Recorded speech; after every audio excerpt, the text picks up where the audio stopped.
ketika Tuhan berkata, "Inni ja'ilun fil ardi khalifah." Aku akan membuat khalifah di bumi ini. Maksudnya apa membuat khalifah ini?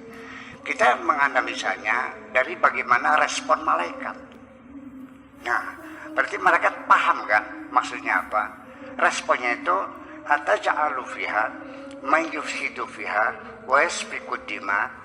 Untuk apa engkau bikin manusia yang nantinya akan merusak, yang akan banjir darah? Wa nahnu nusabbihu bihamdika wa nuqaddisu lak, sedangkan kami selalu beribadah kepadamu. Bukankah tidak cukup kami saja? Berarti apa dalam benak malaikat dengan respon semacam itu? Jadi artinya ini khalifah ini bukan sebagai manusia pertama.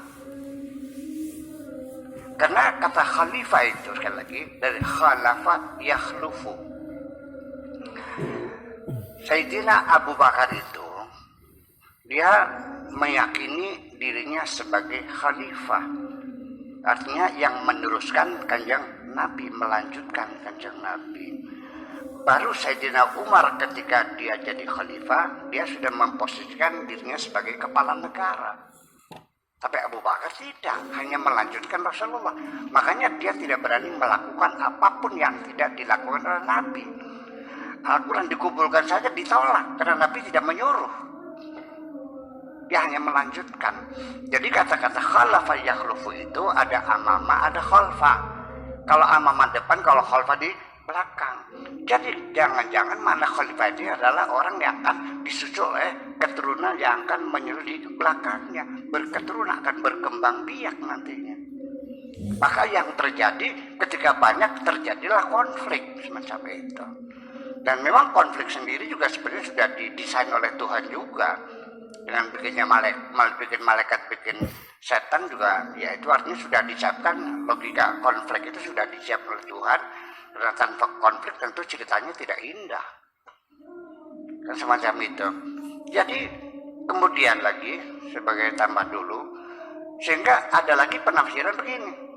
Itu kalau kita melihat apa yang dipahami oleh malaikat khalifah itu artinya yang berketurunan.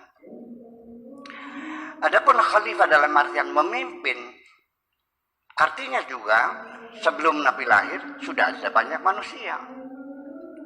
Mana mungkin pemimpin sendirian? Nah, seperti itu. Nah, ketika manusia sudah ada pada zaman dahulu kala, maka ketika itu kita akan mengatakan jangan-jangan Nabi Adam ini bukan manusia yang pertama, tapi manusia yang punya tingkat intelektualitas yang cerdas seperti itu. Nabi Adam yang pertama kali.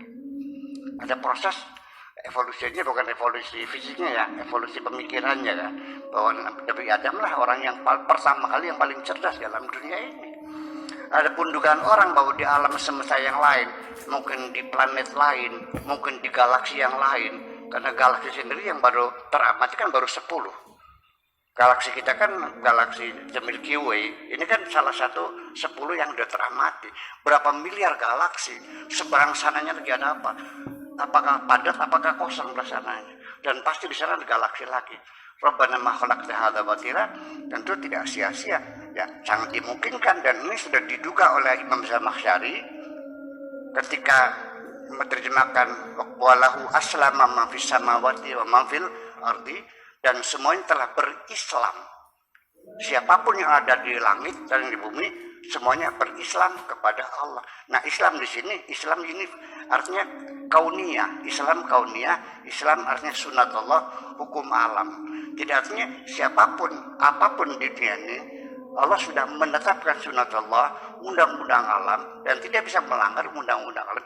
Dia yang ditetapkan Allah itu. Nah, ketika kita mengikuti undang-undang alam, nah kita muslim. Jadi muslim dengan mukmin berbeda. Itu persoalannya. Sehingga ketika ada orang-orang Islam datang pada Nabi, qalu aslamna, mereka mengatakan kami, wa qalu amanna, kami telah beriman. Oleh Nabi ditegur, bal qulu aslamna, katakanlah kamu telah berislam. Kamu belum beriman, baru berislam. Kenapa demikian? Walamma yadkhulul imanu fi qulubihim, karena keimanan belum masuk ke dalam hati mereka. Mereka baru muslim, belum mukmin. Jadi artinya bahwa persaudaraan Islam ini kembali lagi pertanyaannya, apakah terjadi? Allah menjanjikan persaudaraan antar mukmin. Kalau mukmin, ya siapa saja yang percaya pada Tuhan itu Maha Esa, ya dia sudah beriman. Nah, tetapi ada dua persyaratannya di samping percaya kepada Tuhan, percaya kepada Nabi Muhammad.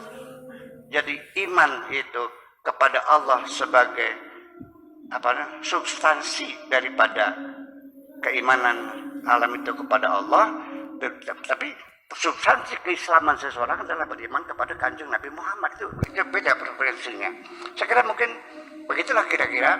Jadi yang saya maksudkan bahwa nanti yang sejatinya kita ini seperti apa, saya kira selamanya kita tidak akan pernah sepakat untuk mengetahui apa sejatinya persoalan apapun juga, karena itu yang paling substantif sekali. Mengapa? Karena keterbatas kita melihat dari sudut pandang yang berbeda. Tidak ada orang yang bisa melihat dari seluruh sudut pandang.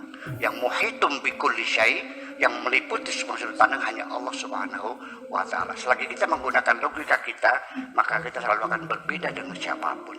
Dalam masalah moral, masalah moral saja, kita tidak sepakat. Moral itu dari mana sumbernya?